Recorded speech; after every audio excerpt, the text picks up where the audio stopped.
Hey guys, tonight we begin with something lavish, decadent, and surprisingly toxic. We're diving into what beauty standards were really like in ancient Rome. Forget the marble statues and noble senators Hollywood sold you. The truth, you probably wouldn't survive a single Roman beauty routine, let alone look good doing it. So before you get comfortable, take a moment to like the video and subscribe, but only if you genuinely enjoy what I do here, and let me know in the comments where you're tuning in from, and what time it is for you. It's always fascinating to see who's joining us from around the world. Now, dim the lights, maybe turn on a fan for that soft background hum, and let's ease into tonight's journey together. In ancient Rome, looking like you'd never seen the sun wasn't just fashionable, it was essential. The paler you were, the more obvious it became that you didn't work outside, which meant you were rich enough to avoid manual labor. It was the ultimate status symbol, a walking advertisement that said, "I own slaves who do my work for me, thank you very much." The ideal Roman complexion wasn't just pale, it was luminously, almost supernaturally white. We're talking about skin so light it looked like it had been carved from the finest Carrara marble and left out in moonlight to cure. Roman women, and occasionally men, went to extraordinary lengths to achieve this ghostly perfection. White lead powder was the foundation of choice. Quite literally, Romans mixed lead carbonate with water or oil to create a smooth matte finish that would make modern makeup artists weep with envy, until they realized it was slowly poisoning the wearer. The lead gave the skin a flawless porcelain-like appearance, but it also caused hair loss, muscle weakness, brain damage, and eventually death. Beauty was pain, but Roman beauty was a slow-motion murder mystery, where the killer was your own vanity. For those who couldn't afford pure lead, and let's be honest, that was most people, there were alternatives. Chalk mixed with vinegar created a cheaper version of the same deadly glow. Some women used ground pearls, which sounds luxurious until you realize they were literally grinding up valuable jewelry to rub on their faces. Others tried a mixture of white clay and sheep's wool fat, which had the added benefit of making you smell like a barnyard. The application process was an art form in itself. Roman women would start their beauty routine before dawn, carefully painting their faces with brushes made from animal hair. They'd build up layer after layer of white powder, checking their progress in polished bronze mirrors that gave them a dim, distorted reflection. The goal was to achieve uniformity. No natural skin tone could be allowed to peek through. By the time they were finished, they looked like living statues, which was exactly the point. But the face was just the beginning. Arms, neck, chest, any exposed skin needed to match the snowy perfection of the face. Some women even powdered their hands and feet, creating the illusion that they were entirely made of marble. The effect was striking and completely unnatural, which was precisely what made it so appealing to Roman sensibilities. Men weren't entirely immune to this obsession with pallor, though they approached it differently. While Roman men weren't expected to paint their faces white, they were judged on the natural fairness of their skin. Dark or tan skin immediately marked a man as working class, someone who labored in the fields or construction sites. Wealthy Roman men went to great lengths to protect their skin from the sun, wearing broad-brimmed hats, staying indoors during the hottest parts of the day, and sometimes even using parasols, though they called them by more masculine names. The irony, of course, is that this obsession with pale skin was happening in a Mediterranean climate where the sun shines brilliantly for most of the year. Romans were essentially fighting against their own environment, turning their backs on the natural bronze glow that would be considered the height of health and beauty in later centuries. Interestingly, this pale ideal wasn't just about class, it was about virtue. Roman literature is full of descriptions of pure, chaste women as having skin like snow or ivory. Dark skin was associated not just with lower social status, but with moral corruption. A tan suggested you spent time outdoors, possibly unchaperoned, which was suspicious behavior for a proper Roman woman. The lengths to which Romans went to achieve and maintain pale skin would make modern sun protection enthusiasts look casual. They avoided the outdoors during peak sun hours, wore heavy clothing even in summer heat, and created elaborate awnings and covered walkways to protect themselves from even indirect sunlight. Some wealthy women never left their houses without a retinue of slaves holding parasols and fans. And if you think modern beauty standards are unrealistic, consider this. Roman women were expected to maintain this deathly pallor while living in a world without air conditioning, sunscreen, or indoor plumbing. They had to look like ethereal goddesses while dealing with all the sweaty, grimy realities of ancient life. The white lead powder, being toxic, had to be completely removed and reapplied daily. This meant scrubbing the face with oils and rough cloths, then starting the entire process over again. By the time a Roman woman reached middle age, her skin was often permanently damaged from years of chemical abuse and daily scrubbing. But here's the most Roman thing about this whole obsession. They knew it was dangerous. Ancient texts mention the health risks of lead-based cosmetics, but Romans used them anyway because looking the part was more important than living long enough to enjoy it. Death before dishonor, but make it beauty-related. So as you lie in your comfortable bed tonight, maybe appreciate that your biggest beauty concern probably isn't whether your makeup is slowly killing you. Roman women would wake up each morning and choose between looking socially acceptable and staying alive, and social acceptance usually won.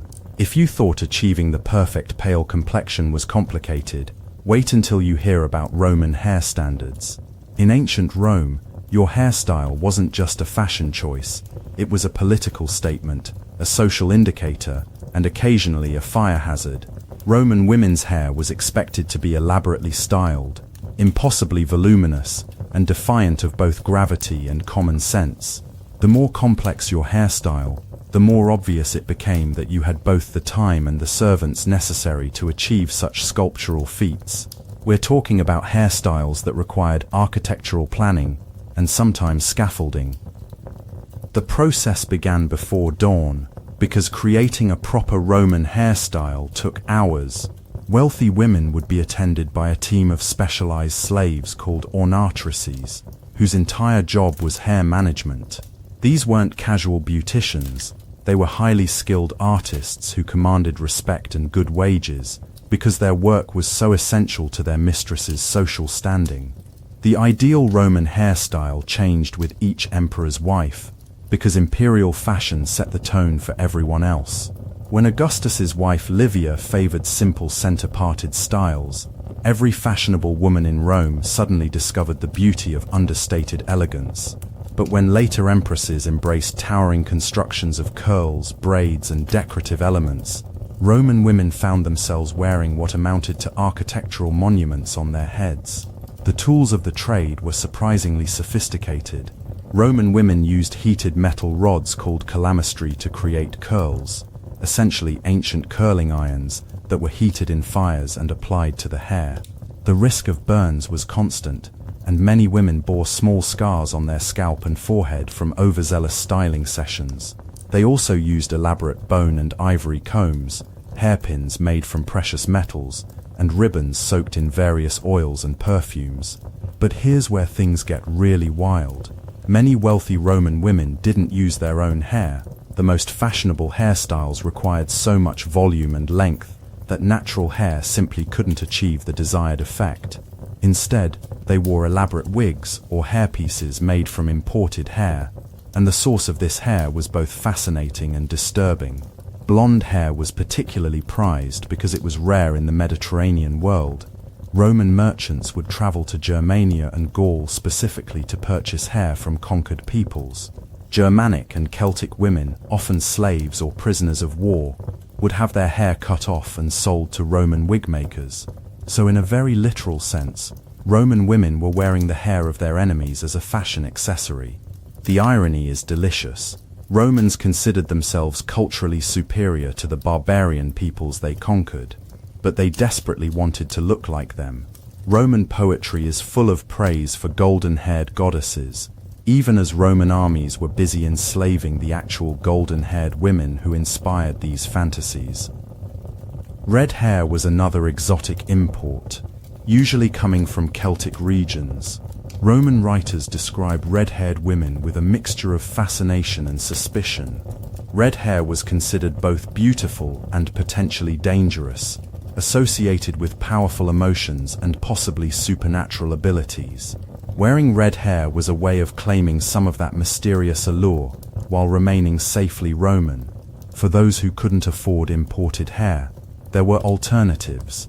Roman women used various dyes and treatments to lighten their naturally dark hair. Popular recipes included mixtures of ash, herbs, and even urine. Yes, really. They would coat their hair in these concoctions and sit in the sun for hours, essentially bleaching their hair with primitive chemicals and solar radiation. The styling itself was an art form that would challenge modern hairdressers. Popular styles included the tutulus, where hair was piled impossibly high and held in place with ribbons and pins. The nodus was a simpler style, where the front hair was teased into a high roll over the forehead. And then there were the truly architectural creations, styles that incorporated braids woven through wire frames, false curls attached to combs, and decorative elements like small golden ornaments or even tiny bells. Men's hair was less elaborate, but no less politically significant. The length and style of a man's hair conveyed important information about his social status, political affiliations, and personal character. Short, neat hair suggested discipline and Roman virtue. Long hair was associated with philosophers, artists, or foreign influence, depending on the current political climate. This could be either fashionable or suspicious. Roman men were also obsessed with preventing baldness, which was seen as a sign of weakness or divine disfavor. They tried various treatments, including rubbing their scalps with everything from bear grease to ground-up mouse ashes. Julius Caesar famously combed his thinning hair forward to hide his receding hairline, and wore his laurel wreaths as much to cover his bald spot as to display his achievements. Hair care was a daily ritual that consumed enormous amounts of time and resources.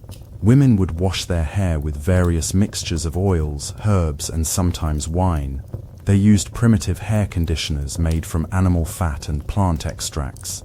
The whole process was so time-consuming that many wealthy women only washed their hair once a week, relying on dry cleaning methods and heavy perfuming in between. A woman seen in public with simple or messy hair was assumed to be either poor, sick, or in mourning. Your hairstyle announced your status to the world before you even opened your mouth. But perhaps the most Roman aspect of their hair obsession was how they turned personal grooming into a public performance. Wealthy women would hold informal salons while having their hair done, entertaining friends and conducting business while teams of slaves worked on their heads. It was multitasking at its most luxurious. You could gossip, make political connections, and achieve impossible beauty standards all at the same time. So tonight, as you run your fingers through your own low-maintenance hair, remember that Roman women were literally wearing the spoils of war on their heads, risking burns and chemical damage daily, and spending half their waking hours under construction just to leave the house looking socially acceptable. If Roman hair was architecture, then Roman makeup was fine art, specifically the kind of art that required toxic materials and could kill you if you weren't careful. Roman cosmetics were a fascinating mixture of chemistry, superstition, and the kind of dedication to beauty that would make modern influencers seem casual. The Roman makeup routine started with that lead white foundation we discussed, but that was just the canvas. Once you had achieved the perfect deathly pallor, it was time to add color back to your face in very specific, socially acceptable ways. And by socially acceptable, I mean there were literally laws about how much makeup certain classes of women could wear. Let's start with the eyes, which were considered the windows to the soul, and therefore needed to be properly decorated. Roman women used a substance called stibium to darken their eyebrows and lashes. Stibium was essentially antimony sulfide, a mineral that could be ground into a fine powder and mixed with oil or spit to create a kind of ancient mascara.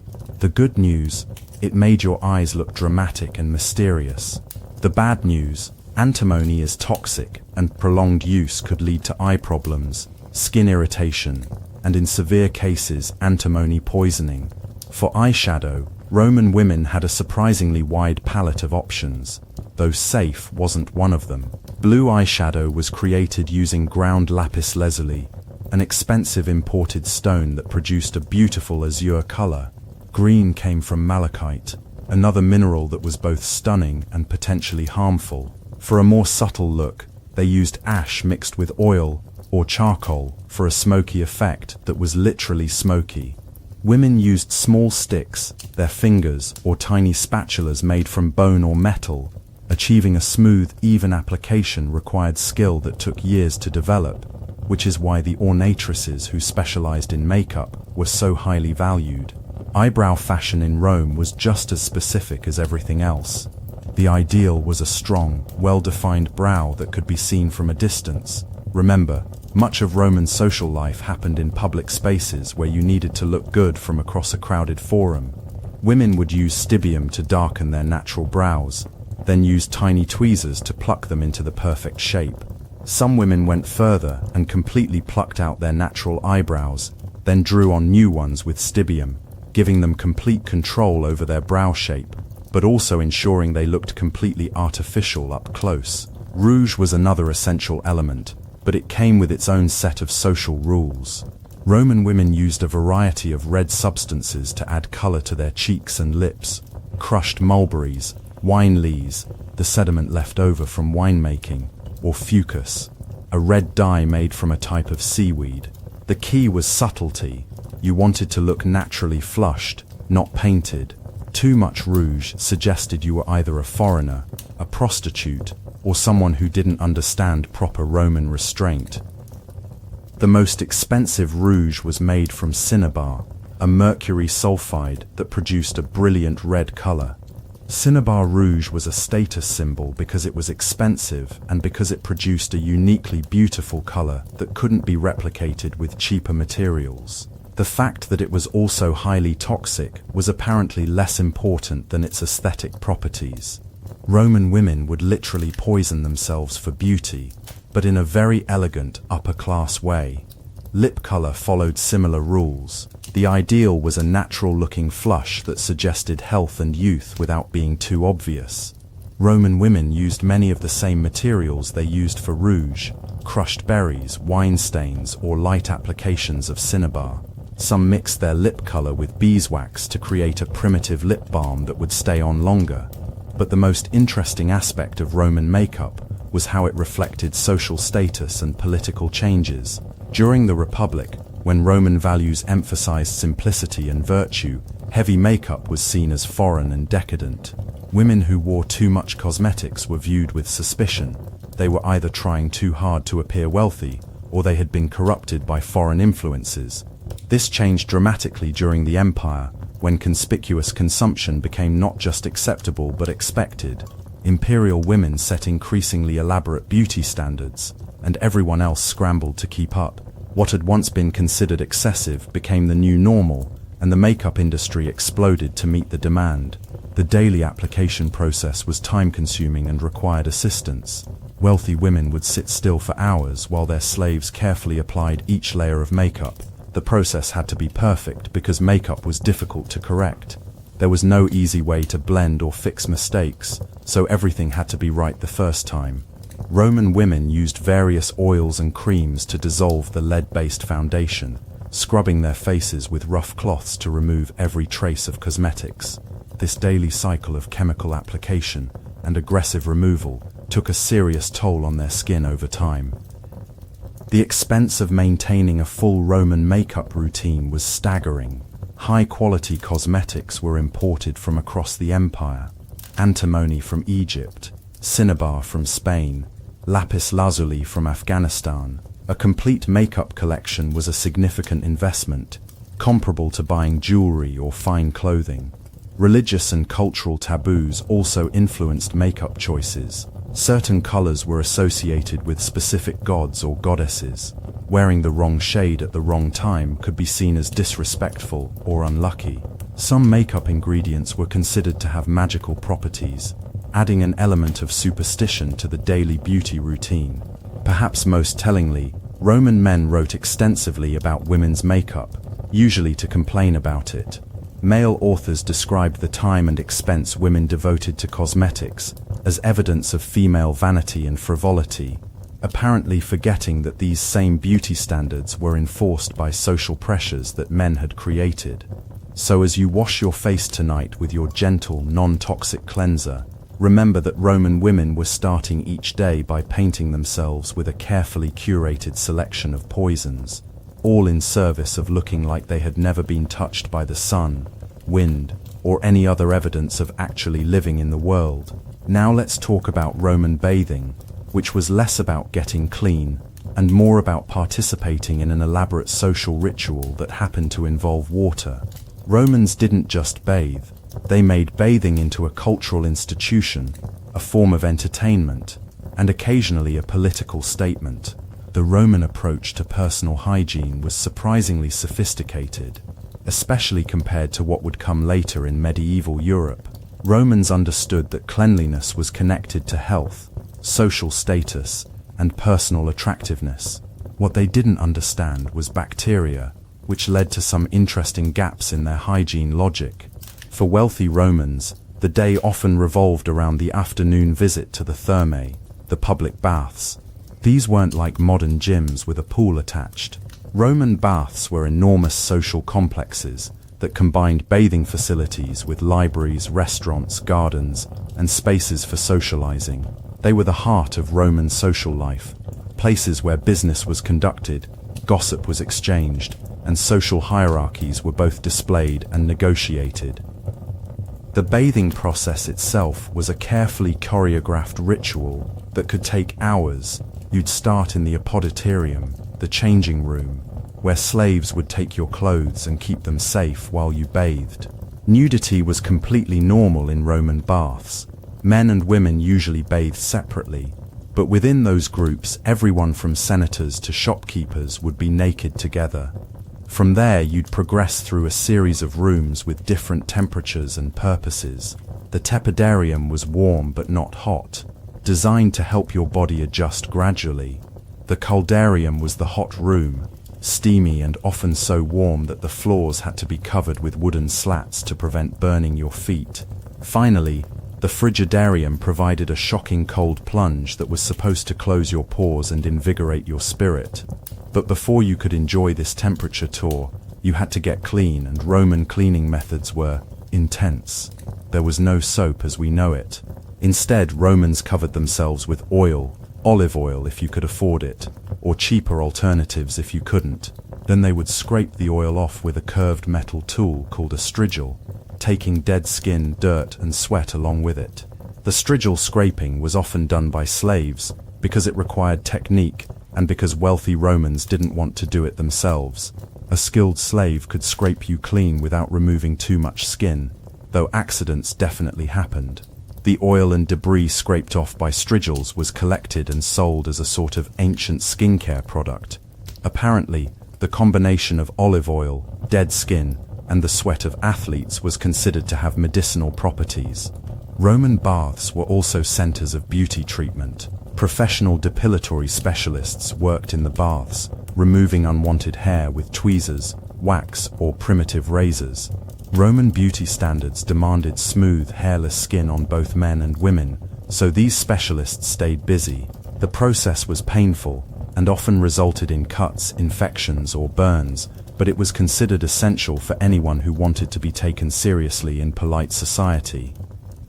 Massage was another important part of the Roman bathing experience. Professional masseurs worked with various oils and unguents, some of which were supposed to have therapeutic properties. A good massage was considered both a luxury and a health necessity. Romans believed that proper circulation was essential for maintaining beauty and preventing disease. The social aspects of bathing were just as important as the physical cleaning. Roman baths were divided by social class and gender, but within those divisions they were remarkably democratic spaces. A wealthy merchant might find himself soaking next to a senator, creating opportunities for social advancement that didn't exist elsewhere in Roman society. Business deals were regularly negotiated in the baths, where the relaxed atmosphere and enforced equality of nudity made it easier to build relationships. Politicians would hold informal meetings in the tepidarium, and merchants would discuss trade agreements while getting scraped down in the caldarium. The phrase, "let's discuss this in the baths," was essentially the Roman equivalent of "let's do lunch." Roman women had their own separate bathing facilities, but the rituals were similar. Women's baths often included additional beauty services, hairstyling, makeup application, and specialized treatments for maintaining the pale complexion that was so prized.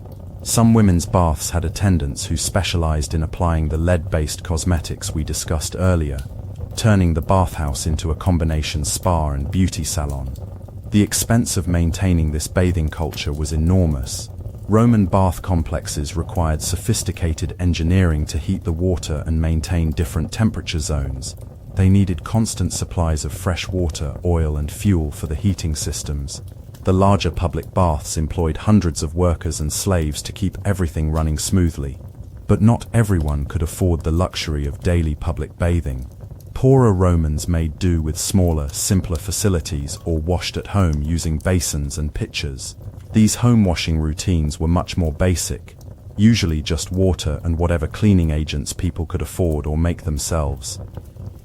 Roman attitudes toward bathing also had interesting cultural and political dimensions.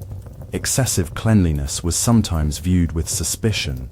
It suggested foreign influence or effeminate behavior. On the other hand, being dirty was associated with poverty or barbarism. Finding the right balance was a delicate social calculation. The Roman bathing culture also had its dark sides. Public baths were notorious breeding grounds for disease. Though Romans didn't understand why, the same water was used by hundreds of people, and there were no effective methods for water treatment or sterilization. Skin infections, eye diseases, and various parasites spread easily in the warm, moist environment of the baths. Roman authors also complained about the moral dangers of public bathing. The combination of nudity, relaxation, and social mixing was seen by some conservative writers as corrupting influence that undermined traditional Roman values. There were periodic attempts to regulate or restrict public bathing, but they were generally unsuccessful because the practice was too deeply embedded in Roman culture. The engineering required to maintain Roman baths was impressive even by modern standards. Hot water was provided by sophisticated heating systems that circulated warm air through hollow walls and floors. Fresh water was constantly flowing through the facilities, carried by aqueducts from sources miles away. Wastewater was removed through equally complex drainage systems. As you enjoy your private hot shower tonight, with actual soap and clean water that flows whenever you turn a handle, remember that Romans turned the simple act of getting clean into a complex social performance that required hours of time, teams of attendants, and enough engineering prowess to supply a small city. They understood the connection between cleanliness and beauty, but they also understood that how you bathed was just as important as whether you bathed at all. Roman perfume culture was so elaborate and sophisticated that it makes modern fragrance seem almost primitive by comparison. Romans didn't just wear perfume, they lived in it, breathed it, and used it to communicate everything from social status, to romantic availability, to religious devotion. The Roman approach to scent was based on the belief that smell was directly connected to health, attractiveness, and even spiritual purity. A pleasant fragrance wasn't just nice to have, it was considered essential for maintaining both physical and moral well-being. Bad smells, on the other hand, were associated with disease, moral corruption, and social failure. Roman perfumes were incredibly complex, often containing dozens of different ingredients that had been aged, blended, and processed according to carefully guarded recipes. The most expensive perfumes took years to prepare and cost more than most people earned in a lifetime. They were luxury goods in the truest sense, accessible only to the wealthy elite who could afford both the ingredients and the expertise required to create them. The ingredients came from across the known world, making Roman perfume a truly international enterprise. Frankincense and myrrh came from the Arabian Peninsula, carried by caravan across hundreds of miles of desert. Sandalwood and various spices arrived from India via complex trade routes that crossed both land and sea. Rose petals were cultivated in specialized gardens, while other floral components were gathered from wild plants during specific seasons when their scent was strongest. Animal-based ingredients were also crucial components of Roman perfumes. Ambergris, a waxy substance produced in the digestive systems of whales, was prized for its ability to make other scents last longer. Musk, civet, and castoreum, all derived from various animal glands, provided deep, complex base notes that gave Roman perfumes their distinctive character. The fact that these ingredients came from exotic animals only added to their appeal and expense. The process of creating perfume was part chemistry, part art, and part magic. Master perfumers were highly respected craftsmen who guarded their secrets carefully. They understood how different scents interacted with each other, how temperature and time affected fragrance development, and how to create perfumes that would smell different on different people. This knowledge was passed down through families or apprenticeships, creating dynasties of perfumers who served the Roman elite for generations. Roman perfumes weren't just worn on the body, they were incorporated into every aspect of daily life. Wealthy Romans perfumed their clothing, their bedding, their hair, and even their food. Banquet halls were scented with incense and perfumed waters. Public spaces were fumigated with aromatic substances. Even writing ink was sometimes perfumed, so that letters would carry their sender's signature scent. The application of perfume was itself a ritual requiring skill and knowledge. Different scents were appropriate for different times of day, seasons, and social situations. Morning perfumes were typically lighter and more refreshing, while evening scents were deeper and more complex. Religious ceremonies required specific fragrances that were believed to be pleasing to particular gods. Roman women developed elaborate perfume wardrobes, owning dozens of different fragrances for different occasions. They would blend scents throughout the day, layering different perfumes to create unique combinations that reflected their mood, the weather, or the impression they wanted to make. Some women employed specialized slaves, whose only job was managing and applying their mistress's perfumes. The containers used for perfume were almost as valuable as their contents.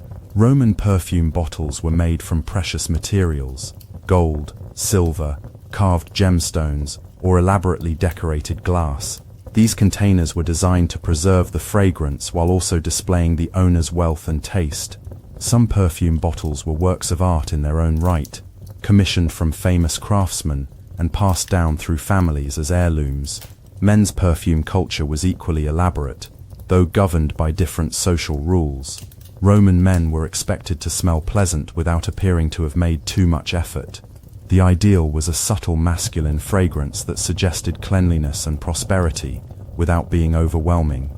Too much perfume on a man was seen as effeminate or foreign, but too little suggested either poverty or a lack of proper grooming. The economics of Roman perfume were staggering.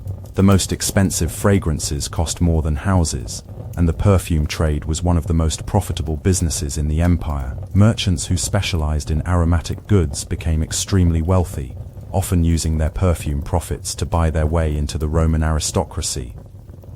Perfume also had important medical and therapeutic associations.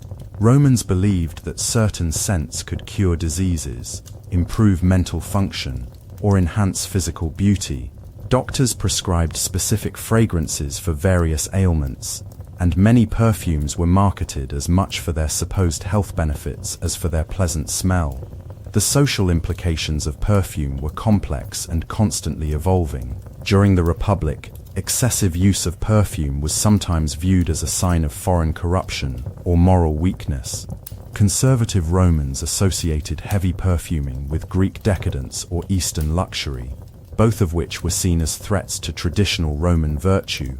This changed during the Empire, when conspicuous luxury became not just acceptable but expected. Imperial women set the standards for perfume use, and these standards became increasingly elaborate over time. What had once been considered excessive became the new normal, driving demand for ever more exotic and expensive fragrances. Religious aspects of perfume use were also important. Different gods were associated with specific scents, and wearing the wrong fragrance at the wrong time could be seen as disrespectful or unlucky. Temple ceremonies involved elaborate burning of incense and aromatic offerings, and many Romans believed that pleasant personal scents made them more acceptable to the gods. The daily routine of perfume application was time-consuming and required help. Wealthy Romans would spend hours each morning having various scents applied to different parts of their bodies.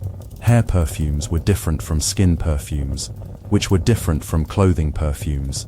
Each required specific application techniques and timing to achieve the desired effect. Roman perfumers also understood the psychological effects of scent in ways that seem remarkably modern. They knew that certain fragrances could influence mood, enhance attractiveness, or create specific emotional responses in others. Love potions were often primarily perfume-based, designed to make the wearer irresistibly attractive to their intended target. As you settle into your unscented bed tonight, perhaps after using your simple mass-produced toiletries, remember that Romans were conducting complex olfactory symphonies on their bodies every day, turning personal grooming into an art form that required international trade networks, specialized craftsmen, and more money than most people saw in their entire lives. They didn't just smell good, they smelled like empires.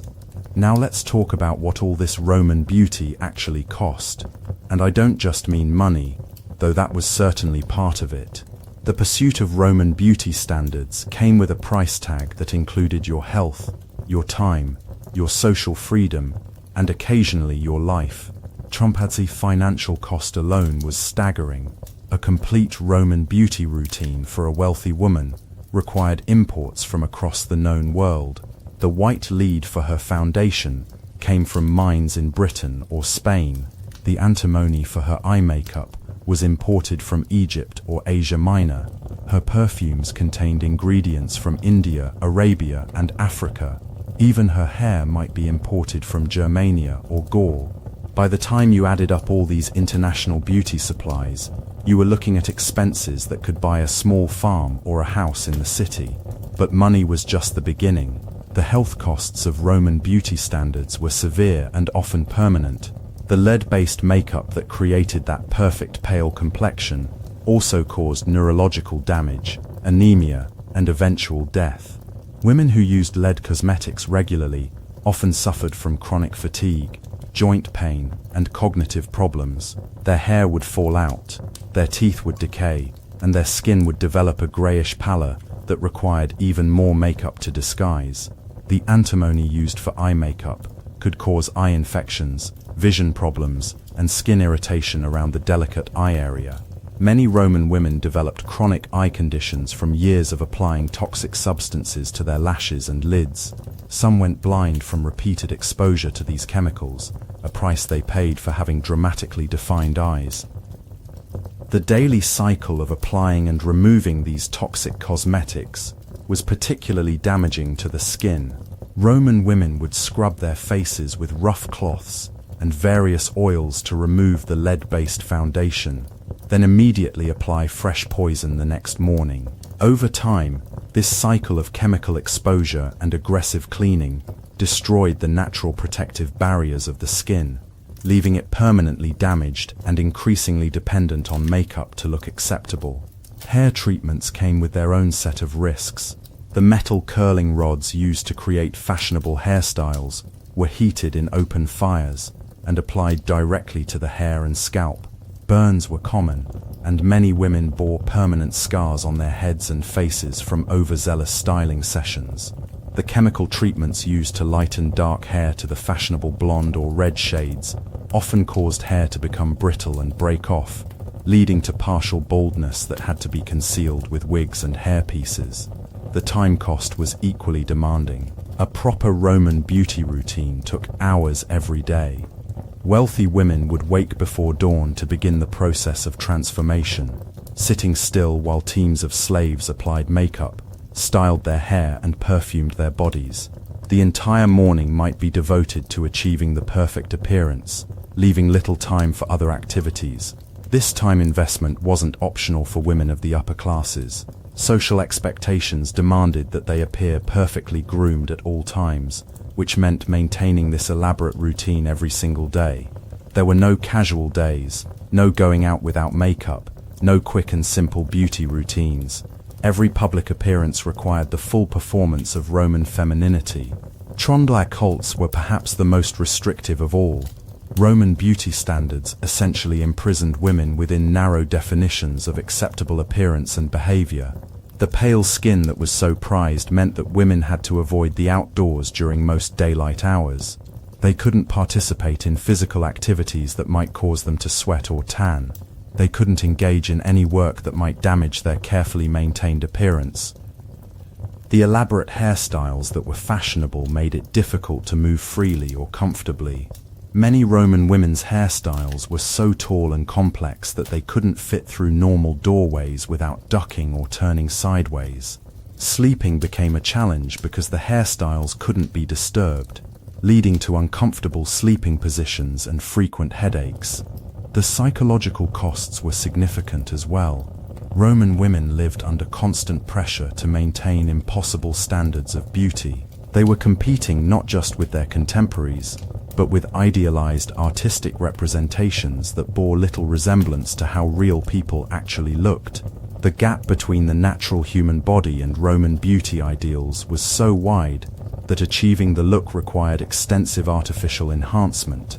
This pressure for perfection created anxiety and self-consciousness that affected every aspect of a woman's life.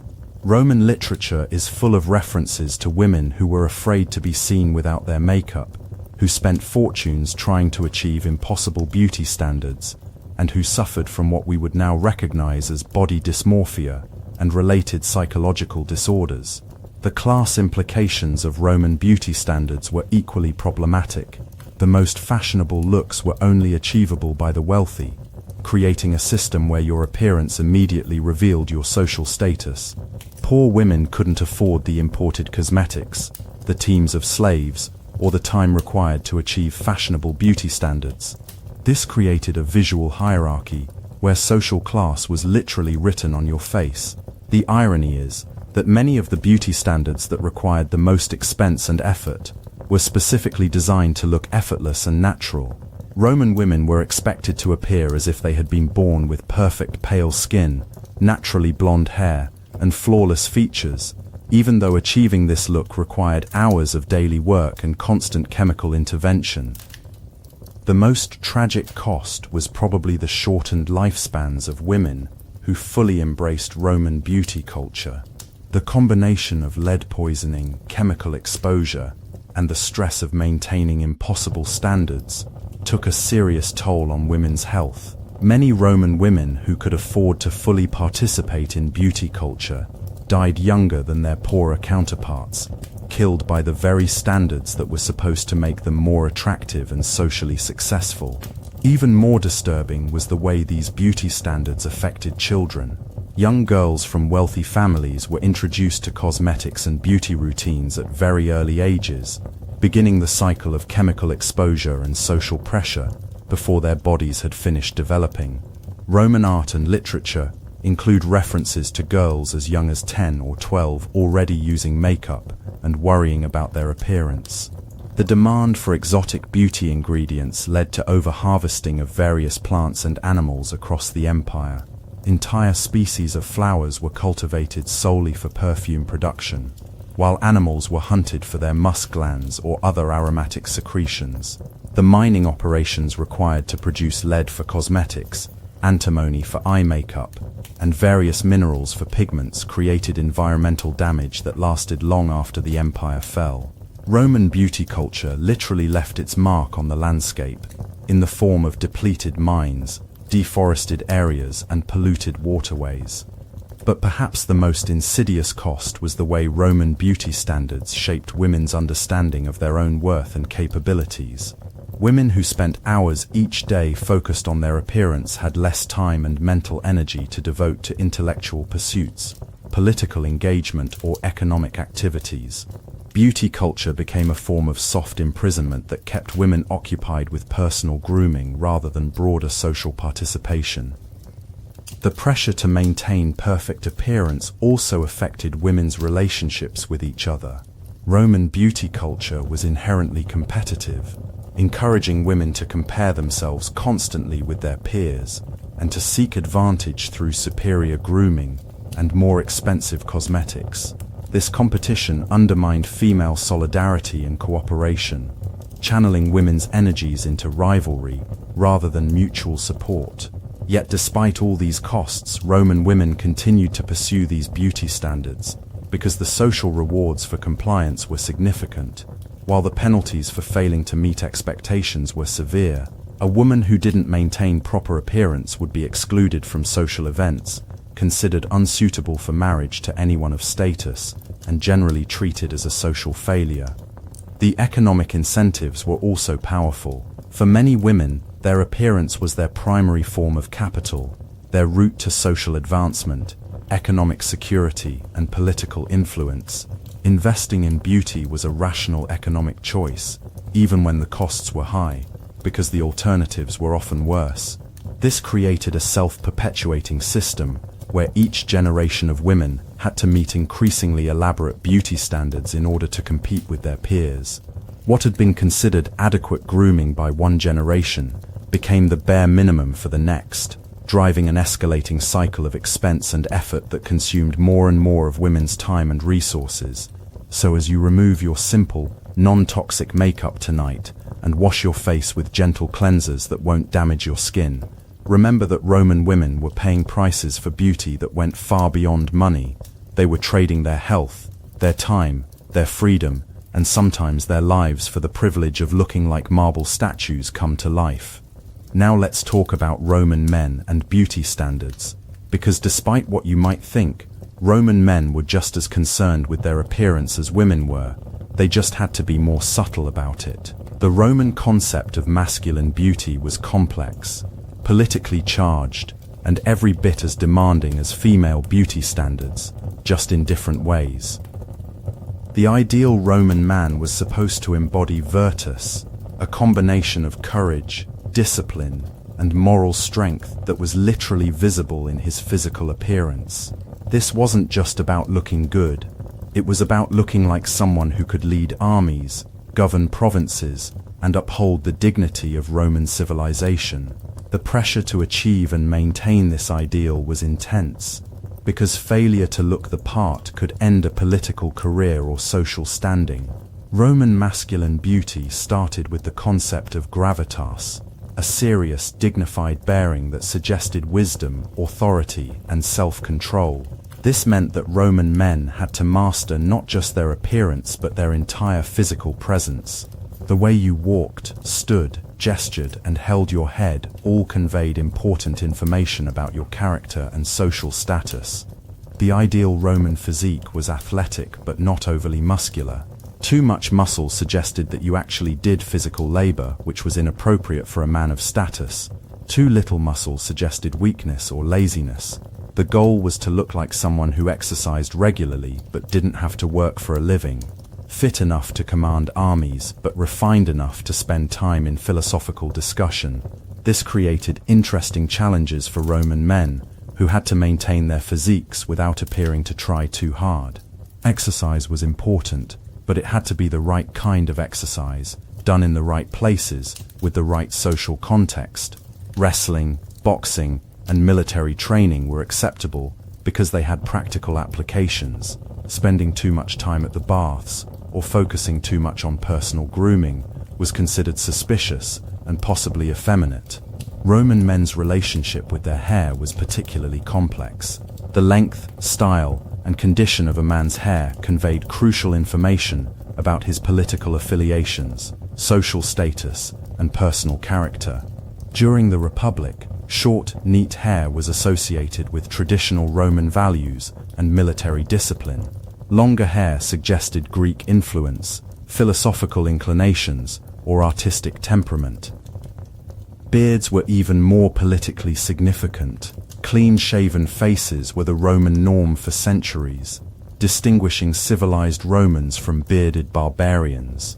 The daily ritual of shaving was both a practical necessity and a cultural statement. Roman men who could afford it employed specialized slaves called tonsors to shave them each morning, using bronze razors, olive oil.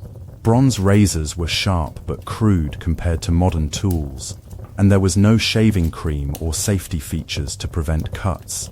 Many Roman men bore scars on their faces from shaving accidents, and some died from infected cuts that became seriously contaminated.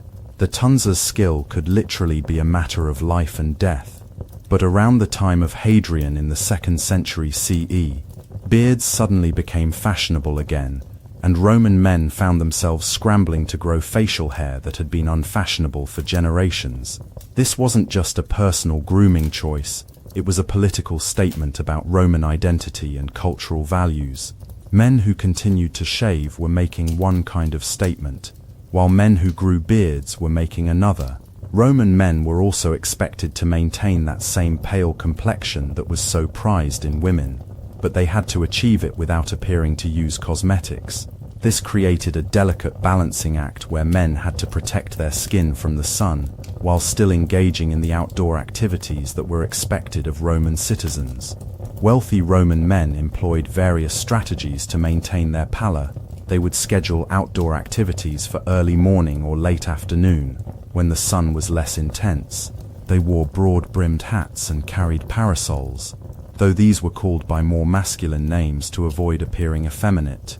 Some men even used light applications of skin-whitening substances, but this had to be done subtly enough that it wasn't obvious. The Roman gymnasium culture provided socially acceptable ways for men to maintain their physiques, while also engaging in the kind of male bonding and networking that was essential for political and social advancement. But even exercise came with rules about appropriate behavior and appearance. Men who were too concerned with their bodies were viewed with suspicion, while men who neglected their physical condition were seen as lacking in self-discipline. Roman men's fashion was supposedly simple and practical, but the reality was much more complex. The quality of the fabric, the way a toga was draped, the choice of accessories, all of these details conveyed important social information. A man's clothing budget could easily rival a woman's cosmetics expenses, especially if he wanted to maintain the kind of wardrobe that was expected of someone with political aspirations. The toga itself was a masterpiece of seemingly simple complexity. It was essentially a large piece of cloth that had to be draped in very specific ways to achieve the proper effect. The folds had to fall correctly, the length had to be exactly right, and the overall effect had to suggest dignity and authority, without appearing to have required too much effort. Wealthy men employed specialized slaves whose only job was managing and maintaining their togas. Roman men also had to master the art of looking wealthy without appearing to care about money, powerful without seeming to seek power, and attractive without being vain. This required a kind of performance skills that took years to develop and constant attention to maintain. Roman literature is full of advice for men about how to achieve the proper balance of gravitas, attractiveness, and apparent effortlessness. Perfume use among Roman men was common, but had to follow strict social rules. Men's fragrances were supposed to be subtle, masculine, and expensive enough to suggest status without being so obvious as to appear effeminate. The ideal was to smell like you had naturally pleasant body odor, possibly enhanced by expensive oils used during bathing, rather than like you had deliberately applied perfume. Young men were expected to have the smooth skin and graceful features of youth, but as they aged, they were supposed to develop the gravitas and dignity that came with experience. Managing this transition required skill. You had to age gracefully, maintaining your attractiveness while developing the weight and presence that suggested wisdom and authority. Roman men's beauty routines were elaborate, but had to appear effortless. They would wake early to exercise, spend time at the baths being scraped clean and massaged, have their hair cut and styled, their faces shaved and their togas properly arranged. But all of this effort had to result in an appearance that suggested natural superiority rather than careful grooming. The social pressures on Roman men to maintain proper appearance were enormous. A man who appeared slovenly, effeminate, or inappropriately groomed would find his political career stalled, his business relationships damaged, and his social invitations withdrawn. Roman society was intensely visual, and appearance was considered a reliable indicator of character and capability. The cost of maintaining Roman masculine beauty standards was significant, but different from the costs women faced. Men's beauty expenses were often disguised as practical necessities: exercise equipment, quality clothing, personal servants, and bathhouse memberships. The health costs were generally lower because men's beauty routines involved fewer toxic substances, but the time and social demands were equally rigorous. Perhaps most tellingly, Roman men wrote extensively about the proper balance between maintaining attractive appearance and avoiding the appearance of vanity. This suggests that they were deeply concerned with beauty standards, but had to navigate them more carefully than women, who were expected to be openly focused on their appearance. So tonight, as you run a simple razor over your face or run your fingers through your uncomplicated hair, remember that Roman men were performing a complex balancing act every day, trying to look like natural-born leaders while spending hours each morning on grooming routines that would make modern men's skincare routines look casual. Let's delve deeper into the truly horrifying reality of what Roman cosmetics were actually doing to people's bodies. We've touched on the toxicity of these substances, but the full scope of the health crisis caused by Roman beauty standards deserves its own discussion, if only to make you appreciate that your biggest cosmetic concern is probably whether your mascara is waterproof. The lead-based face powders that created that coveted pale complexion were essentially slow-acting poison that Romans willingly applied to their skin every day. Lead acetate, also known as sugar of lead, because of its sweet taste, was particularly popular because it created such a smooth, even finish.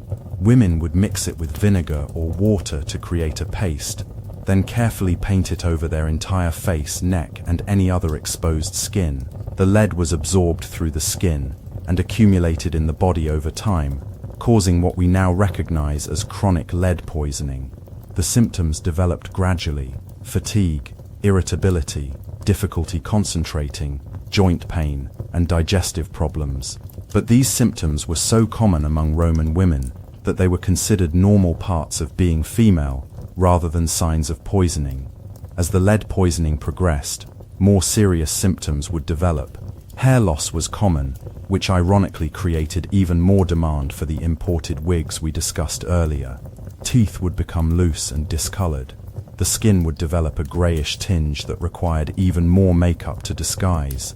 Eventually, lead poisoning would cause irreversible damage to the nervous system, kidneys, and brain. The most tragic cases involved pregnant women, because lead poisoning could cause miscarriages, stillbirths, and serious birth defects.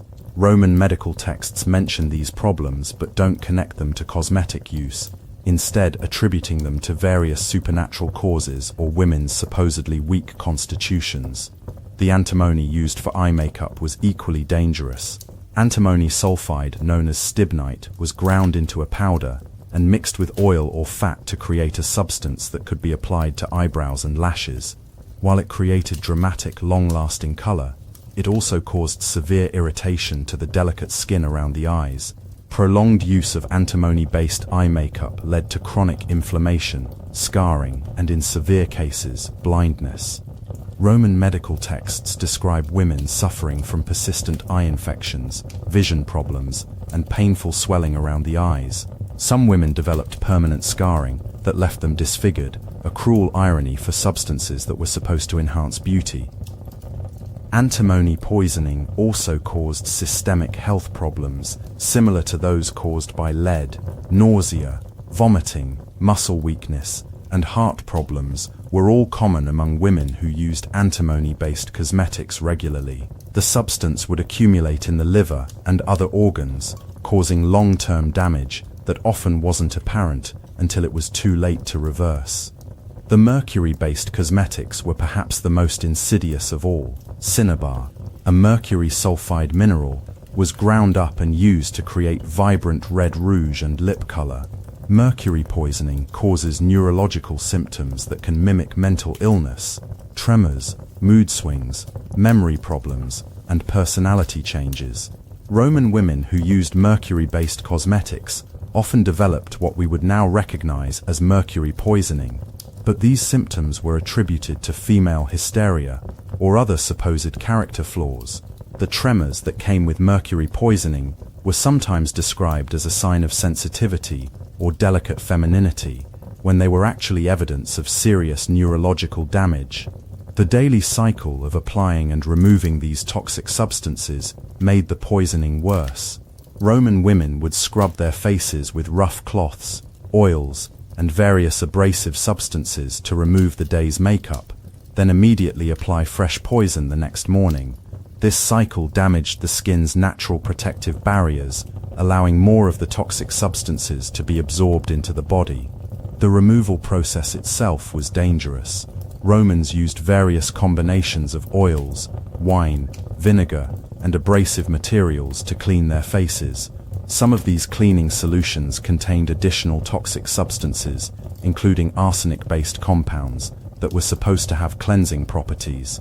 The daily scrubbing with rough materials caused microabrasions in the skin that provided direct pathways for toxins to enter the bloodstream. Roman beauty experts of the time actually recommended increasingly toxic formulations because they produced more dramatic results. The most expensive and sought-after cosmetics were often the most dangerous, creating a perverse system where wealth and status were literally correlated with the level of poison you could afford to apply to your body. Some Roman cosmetics contained arsenic, either as an intentional ingredient or as a contaminant in other minerals. Arsenic was sometimes added to skin whitening formulations because it could bleach the skin, though it also caused hair loss, skin lesions, and eventually death. Like other heavy metals, arsenic accumulates in the body over time, causing progressively worse symptoms as exposure continues. The religious and superstitious aspects of Roman culture made the situation even worse. Many cosmetic ingredients were chosen not just for their appearance effects, but because they were believed to have magical properties. This meant that women were encouraged to use the most exotic and dangerous substances available, regardless of their health effects. Roman medical knowledge was advanced in some areas but completely wrong about others. Doctors understood that certain substances could be poisonous if ingested, but they didn't understand absorption through the skin. This led to the bizarre situation where a doctor might warn against eating lead while simultaneously prescribing lead-based cosmetics for external use. The social pressure to use these dangerous cosmetics was so intense that many women continued using them even after developing obvious symptoms of poisoning. Being seen in public without proper makeup was considered more shameful than being sick, so women would continue their beauty routines even as their health deteriorated. Some Roman women tried to reduce the health risks by using cosmetics less frequently or in smaller amounts, but social expectations made this difficult. The competitive nature of Roman society meant that any woman who didn't maintain full makeup would be at a disadvantage compared to those who did, regardless of the health consequences. The most disturbing aspect of this whole situation is that some Romans were aware of the health risks, but considered them acceptable prices to pay for beauty. Roman literature includes references to the dangers of certain cosmetics, but these warnings were often ignored or dismissed as exaggerations.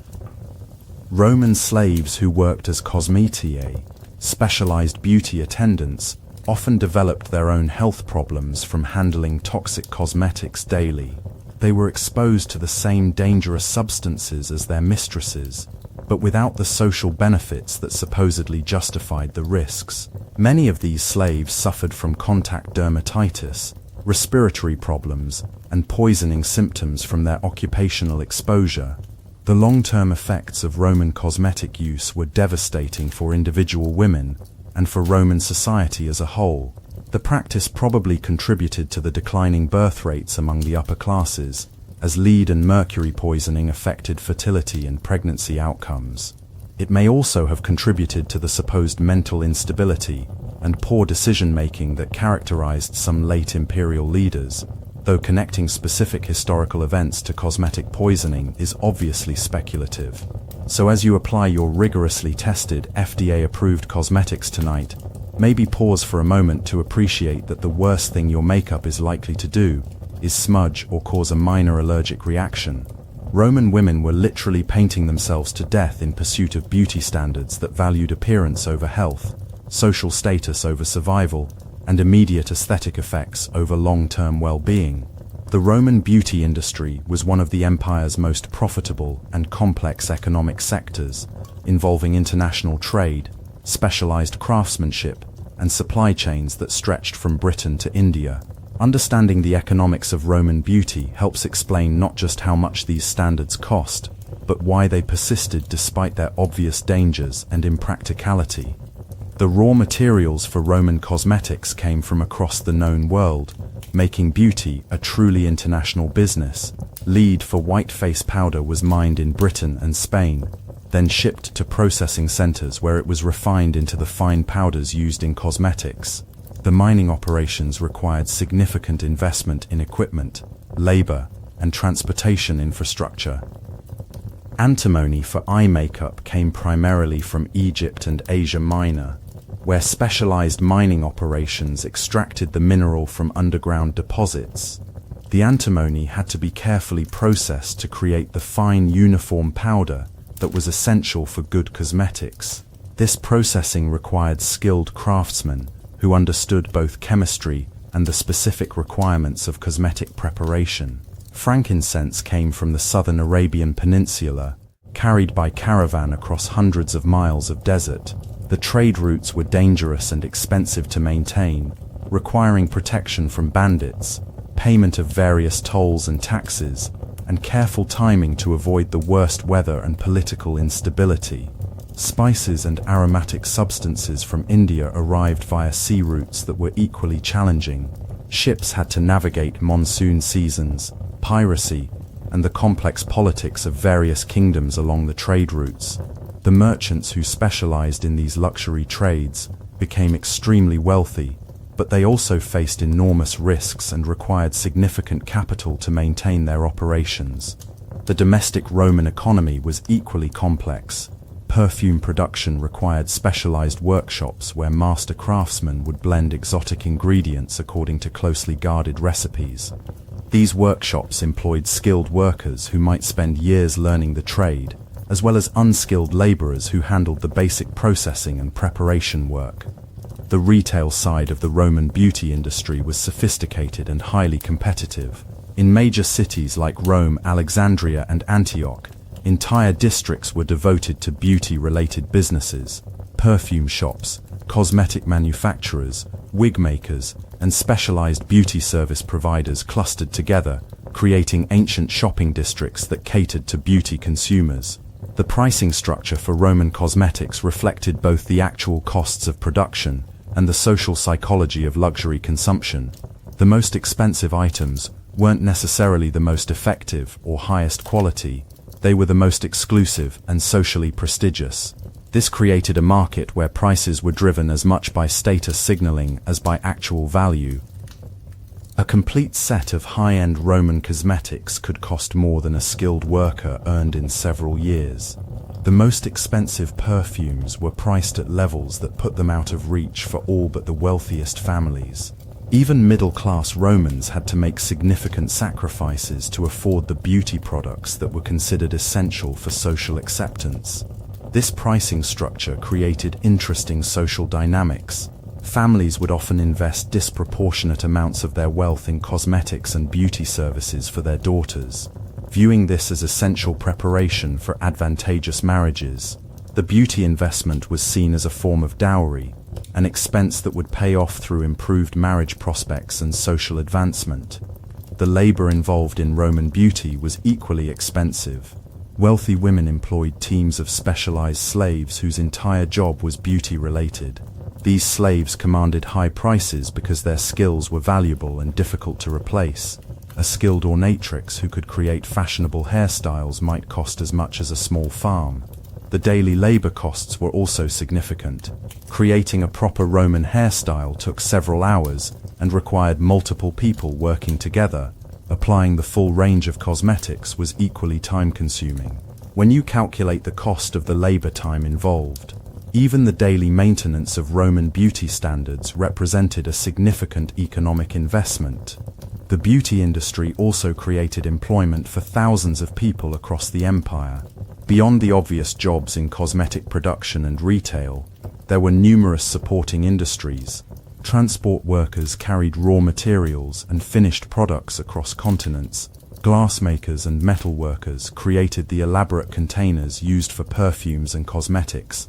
Artists and craftsmen designed and decorated beauty accessories. The tax implications of the beauty trade were also significant.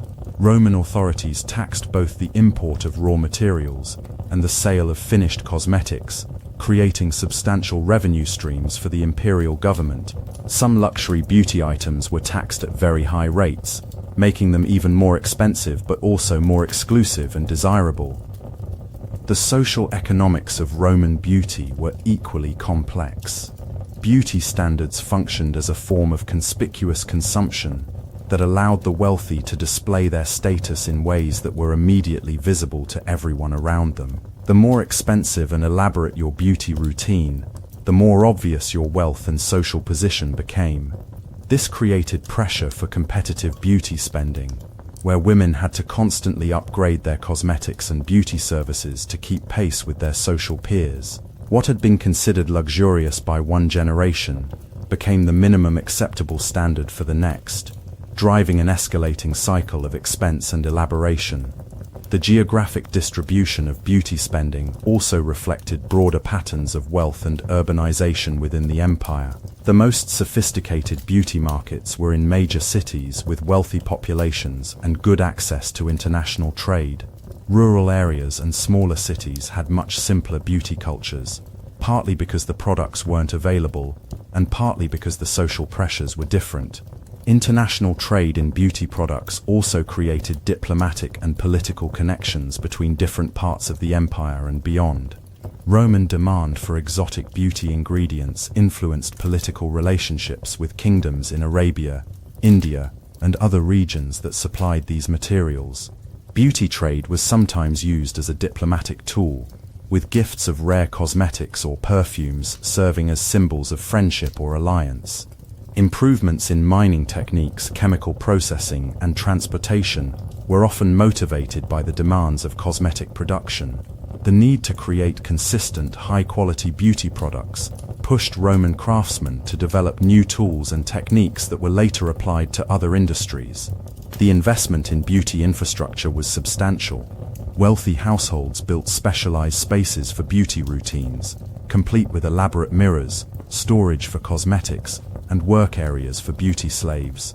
Public baths incorporated beauty services, requiring additional space and equipment for hairstyling, massage, and cosmetic application. The financial risks of the beauty industry were also significant. Demand for specific products could change suddenly based on imperial fashion trends or political events. Merchants who had invested heavily in particular ingredients or products could find themselves with worthless inventory if tastes changed or supply routes were disrupted. Insurance and risk management for beauty businesses were primitive but necessary. Merchants had to plan for the possibility of lost shipments, political upheaval, or changes in fashion that might affect demand. The most successful beauty businesses were those that could adapt quickly to changing circumstances while maintaining the quality and exclusivity that justified their high prices. As you consider the cost of your simple beauty routine, maybe a few dollars for basic skincare and cosmetics that will last for months, remember that Roman women were participating in an economic system that required international trade networks, specialized industries, and personal expenditures that could bankrupt families, all in pursuit of beauty standards that were literally toxic and ultimately unsustainable. Roman beauty wasn't democratic. It was a rigid hierarchy that reflected and reinforced the social stratification of the empire. Your appearance didn't just indicate how much money you had, It announced your legal status, your family background, your political affiliations, and your place in the complex web of Roman social relationships. At the top of the beauty hierarchy were the imperial women, the emperor's wife, daughters, and other female relatives, who set the standards that everyone else tried to follow. These women had access to the most exotic and expensive beauty products in the world, teams of the most skilled beauty professionals, and the political influence to make their personal preferences into empire-wide trends. Imperial beauty standards weren't just fashion choices, they were political statements. When Livia Augusta favored simple hairstyles, she was promoting the values of restraint and tradition that Augustus wanted to associate with his reign. When later empresses embraced more elaborate looks, they were signaling that the empire had become wealthy and sophisticated enough to support such luxury.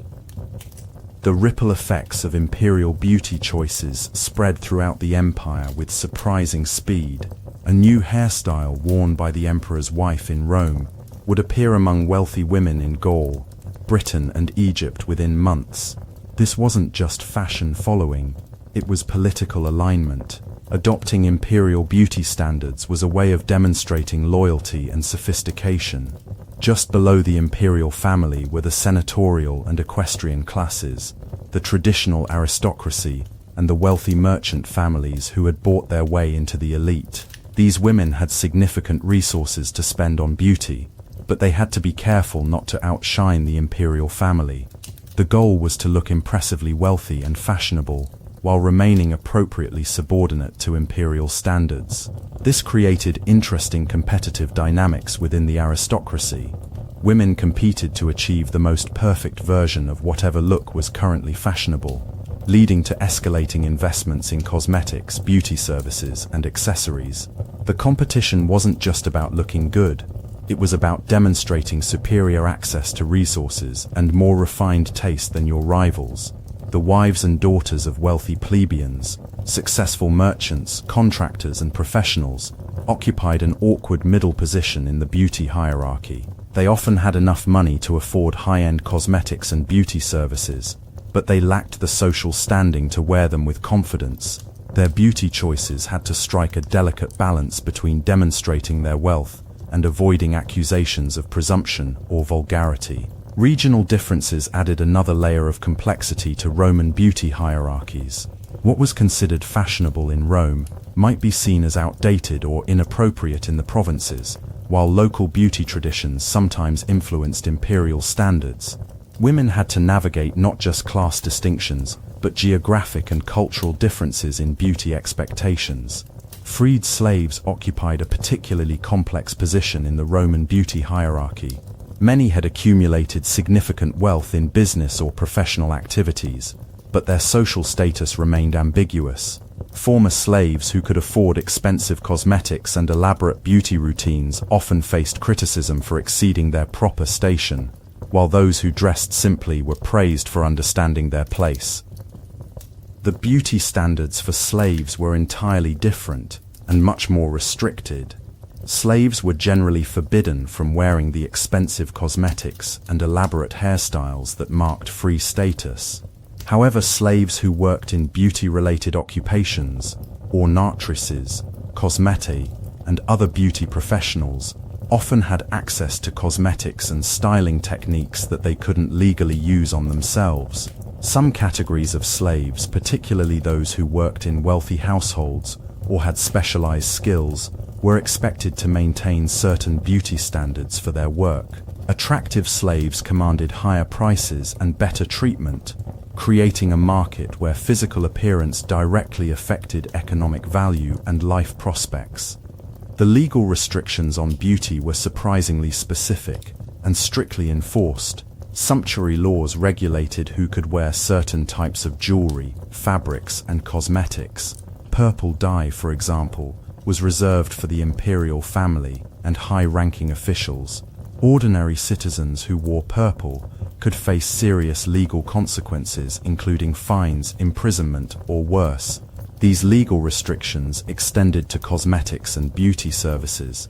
Certain expensive perfumes and cosmetics were restricted to specific social classes, and merchants could be punished for selling prohibited items to customers who weren't legally entitled to use them.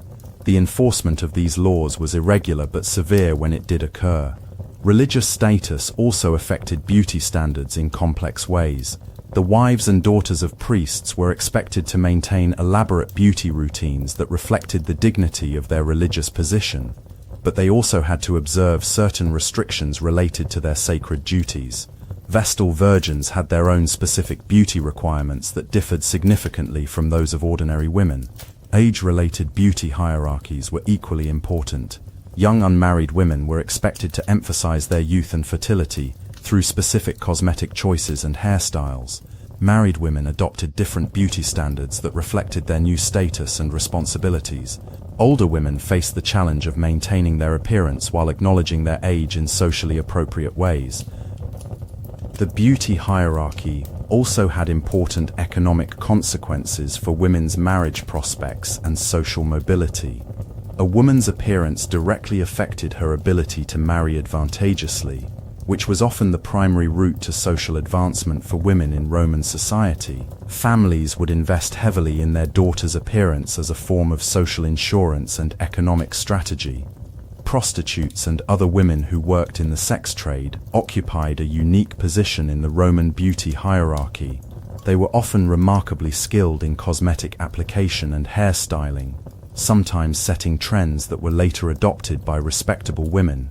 However, they were also subject to specific legal restrictions designed to mark their status and prevent them from being mistaken for respectable citizens. The beauty standards for different ethnic groups within the empire reflected both Roman prejudices and the practical realities of governing a diverse population. Women from conquered territories were sometimes expected to adopt Roman beauty standards as a sign of assimilation, while in other cases their exotic appearance was fetishized and imitated by Roman women. Professional women, the few who had careers in business, medicine, or other fields, faced particular challenges in navigating beauty hierarchies. They needed to look professional and competent while still meeting feminine beauty standards, and they had to avoid appearing too wealthy or successful in ways that might threaten male colleagues or customers. The beauty hierarchy was also affected by political events and social changes. During times of war or economic hardship, elaborate beauty routines were sometimes criticized as unpatriotic or wasteful. During periods of prosperity and peace, the same beauty practices were celebrated as signs of Roman civilization and sophistication. Regional governors' wives and other colonial administrators faced the challenge of representing Roman beauty standards in far-flung provinces while adapting to local conditions and customs. They were expected to look impressively Roman while also demonstrating cultural sensitivity and adaptation to local circumstances. The most telling aspect of Roman beauty hierarchies was how they reinforced existing social inequalities while creating the illusion of mobility and choice. Women could theoretically improve their social position through superior beauty, but the most effective beauty standards required resources that were only available to those who already had high social status.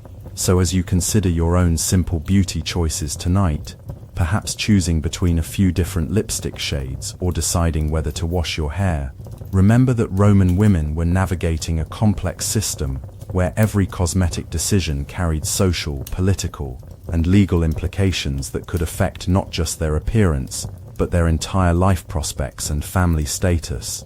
In Roman society, beauty wasn't just a matter of personal grooming or social status. It was deeply intertwined with religious beliefs, superstitions, and concepts of divine favor that would seem bizarre to modern minds. Romans believed that physical appearance was directly connected to spiritual purity, moral character, and the favor of the gods, creating a beauty culture that was as much about religious observance as it was about looking attractive. The connection between beauty and divine favor was fundamental to Roman thinking. Beautiful people were thought to be blessed by the gods, particularly Venus, the goddess of love and beauty, and Diana, the goddess of the hunt and chastity. Ugly or deformed people, on the other hand, were sometimes seen as cursed or marked by divine displeasure. Though this belief was not universal, and was often tempered by other considerations. This religious dimension of beauty meant that cosmetic application was often accompanied by prayers, offerings, and ritual observances. Roman women would pray to Venus before applying their makeup, asking for the goddess's blessing on their appearance and their romantic prospects. Special perfumes and cosmetics were sometimes dedicated to specific deities, and using them incorrectly was considered potentially dangerous. The ingredients in Roman cosmetics were often chosen for their supposed magical or religious properties, as well as their aesthetic effects. Certain minerals were believed to have protective powers, while specific plant and animal products were thought to enhance not just beauty, but also fertility, health, and spiritual purity. This meant that Roman cosmetics were simultaneously beauty products, medicine, and magical charms. Sacred colors played an important role in Roman beauty culture. Purple, associated with Jupiter and imperial power, was restricted not just by law but by religious tradition. Red was connected to Mars and warfare, making it appropriate for certain ceremonies but dangerous in others. White was associated with purity and spiritual cleanliness, which helps explain the obsession with pale skin that went beyond mere fashion. The timing of beauty rituals was also governed by religious considerations. Certain days of the month were considered auspicious for specific beauty treatments, while others were thought to be dangerous or unlucky. Roman women would consult calendars and priests to determine the best times for cutting hair, applying new cosmetics, or beginning new beauty routines. Superstitions about beauty were numerous and taken seriously. It was considered unlucky to look in a mirror at night, to apply makeup during a lunar eclipse, or to wear certain colors during religious festivals. Breaking these taboos was thought to bring not just aesthetic failure, but genuine misfortune in love, marriage, and life. The relationship between beauty and fertility was particularly important in Roman religious thinking. Many cosmetic ingredients were chosen specifically because they were believed to enhance fertility and improve the chances of successful pregnancy. Perfumes made from certain flowers were thought to make women more attractive to their husbands and more likely to conceive male children. Roman beauticians and cosmetic specialists often functioned as informal religious advisors, recommending specific products and treatments based on their clients' spiritual as well as aesthetic needs. These professionals were expected to understand not just the technical aspects of cosmetic application, but also the religious and magical implications of different beauty choices. The concept of the evil eye was particularly important in Roman beauty culture. Romans believed that excessive beauty could attract malevolent attention from jealous gods or envious humans, leading to curses, illness, or misfortune. This created a need for protective measures, amulets, prayers, and specific cosmetic ingredients that were thought to ward off evil influences. Many Roman cosmetics contained ingredients that were specifically chosen for their protective properties. Ground pearls were thought to protect against the evil eye, while certain metals were believed to have the power to deflect curses. The most expensive cosmetics often included these protective elements, making them both beauty products and spiritual insurance policies. Religious festivals and ceremonies required specific beauty preparations that differed from everyday cosmetics. During certain religious observances, women were expected to use only specific colors, or to avoid makeup entirely. The preparation for religious ceremonies could take days, involving special baths, purification rituals, and the application of cosmetics that had been blessed by priests. Professional fortune tellers and religious advisors would sometimes read the future in clients' appearance, interpreting skin blemishes, hair growth patterns, and the effects of cosmetics as signs of divine will or future events. Dreams about beauty and cosmetics were considered highly significant and were often interpreted by professional dream readers. A dream about losing your hair might predict misfortune in love, while dreams about applying makeup could indicate upcoming social success or divine favor. Roman women would often adjust their beauty routines based on the interpretation of beauty-related dreams. The seasonal aspects of Roman beauty were also governed by religious considerations. Spring beauty rituals were connected to fertility festivals and the renewal of nature. Summer treatments were associated with the power of the sun god Sol. Autumn beauty practices were linked to harvest celebrations, while winter cosmetics were chosen for their protective properties during the dark, dangerous months. Magical thinking pervaded every aspect of Roman beauty culture. Women believed that cosmetics applied during certain moon phases would be more effective, that perfumes made from flowers picked at specific times had greater power, and that beauty rituals performed in certain locations would yield better results. The disposal of used cosmetics and beauty waste was also governed by superstition. Old makeup couldn't just be thrown away. It had to be disposed of in ways that wouldn't allow enemies to use it for magical purposes. Hair clippings and nail trimmings were carefully collected and either burned or buried to prevent them from being used in curses or love spells. As the Western Roman Empire declined and eventually fell, the elaborate beauty culture that had defined Roman civilization for centuries began to fragment and disappear. But the influence of Roman beauty standards didn't vanish entirely. Instead, it transformed, evolved, and continued to shape Western concepts of beauty for centuries to come. The immediate aftermath of Rome's fall saw a dramatic simplification of beauty practices across Europe. The complex supply chains that had brought exotic cosmetics from across the empire collapsed, leaving former Roman territories without access to the ingredients that had made elaborate beauty routines possible. The specialized craftsmen who had created fine cosmetics and perfumes either died, fled, or found other occupations. Christian influence also played a major role in transforming beauty culture. The early Christian church viewed many Roman beauty practices as vain, sinful, and associated with pagan religious traditions. The elaborate makeup, expensive perfumes, and complex hairstyles that had defined Roman femininity were increasingly seen as inappropriate for Christian women, who were encouraged to focus on inner spiritual beauty rather than external appearance. However, the influence of Roman beauty culture didn't disappear entirely. Many techniques, ingredients, and aesthetic ideals survived in modified forms, preserved by the wealthy classes who could still afford them, and adapted to Christian sensibilities. The preference for pale skin, for example, continued throughout the medieval period, though the methods for achieving it became somewhat less toxic. The Byzantine Empire, which considered itself the continuation of Rome, maintained many Roman beauty traditions well into the medieval period. Byzantine court culture preserved elaborate cosmetic practices, complex hairstyles, and expensive perfumes that would have been familiar to their Roman predecessors. This preserved Roman beauty knowledge later influenced Renaissance Europe, as contact between East and West increased.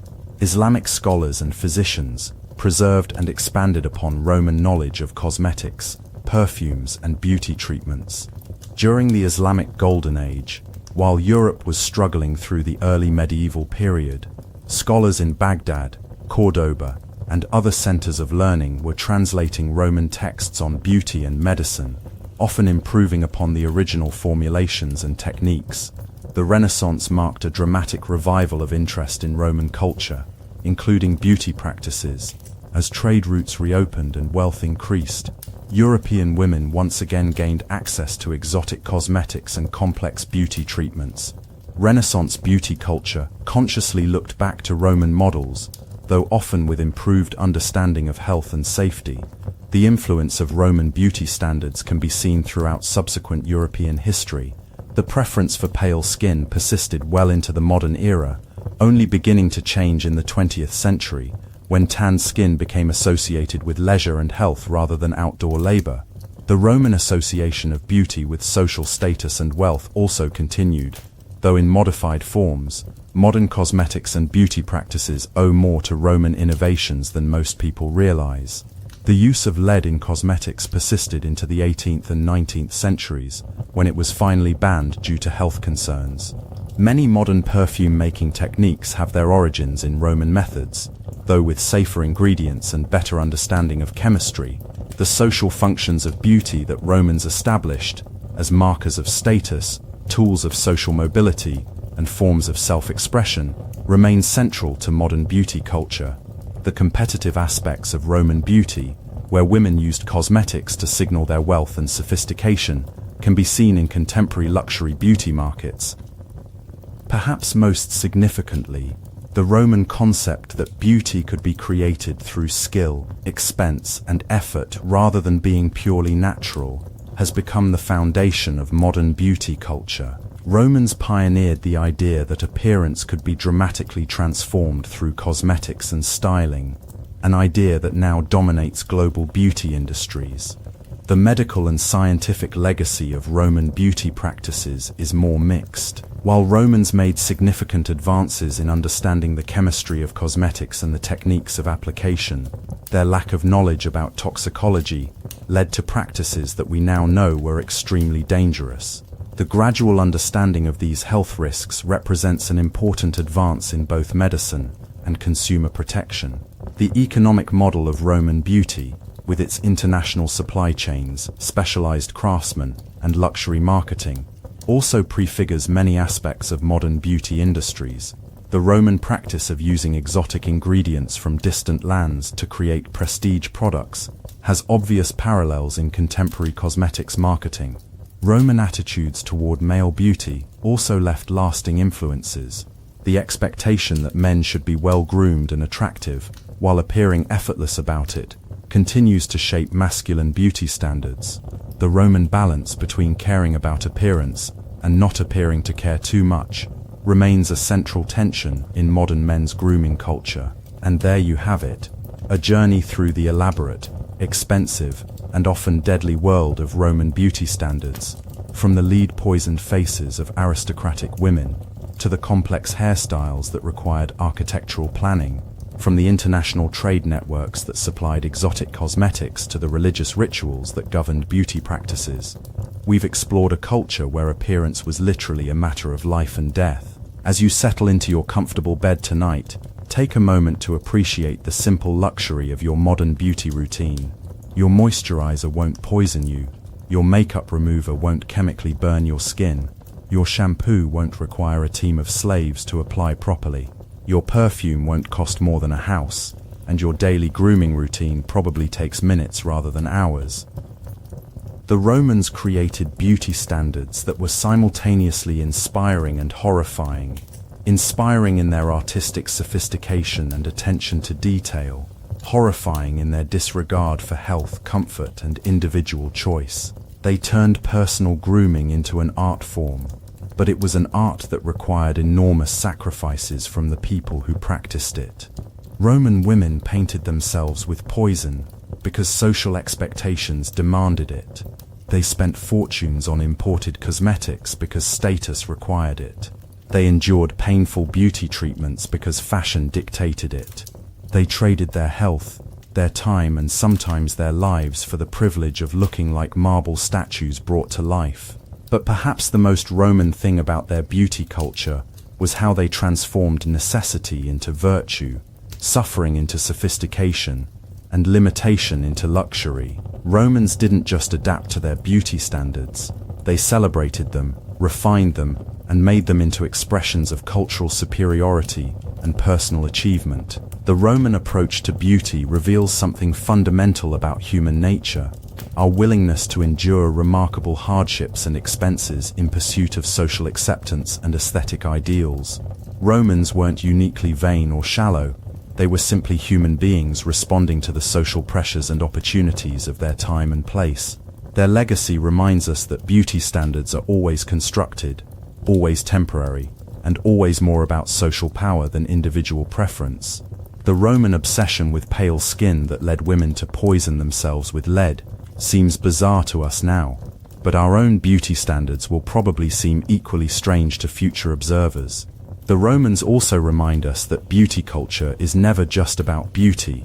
It's about economics, politics, religion, social status, and power. The cosmetics that Roman women applied to their faces every morning were simultaneously beauty products, status symbols, religious offerings, and economic investments. Every beauty choice carried social meaning that extended far beyond personal preference. What's most striking about Roman beauty culture is how it managed to be both incredibly sophisticated and fundamentally misguided at the same time. Romans developed complex international trade networks to supply their beauty industries, created elaborate artistic and technical traditions around cosmetics and styling, and built social institutions that made beauty central to their civilization. But they did all of this while using ingredients that were slowly killing them and maintaining standards that made life miserable for the people who tried to achieve them. Modern beauty culture has inherited both the sophistication and some of the problems of Roman beauty traditions. We have safer ingredients and better scientific understanding, but we've also inherited the competitive pressures, the social hierarchies, and the tendency to pursue aesthetic ideals regardless of their practical costs. The Roman experience suggests that the key to a healthy relationship with beauty standards is understanding their artificial and temporary nature. Romans treated their beauty ideals as if they were natural, eternal, and morally significant, when they were actually cultural constructions that reflected the specific circumstances of their time and place. As you drift off to sleep tonight, perhaps you can appreciate not just the comfort and safety of your modern life, but also the relative freedom you have to choose your own relationship with beauty standards. You can participate in beauty culture without being enslaved by it, enjoy cosmetics without being poisoned by them, and care about your appearance without sacrificing your health or autonomy. The Romans created beauty standards that were works of art, but they were also prisons of expectation and conformity. Their legacy reminds us that true beauty lies not in achieving impossible standards, but in finding the balance between self-expression and self-care, between social participation and individual choice, between caring about how we look and remembering that appearance is just one small part of who we are.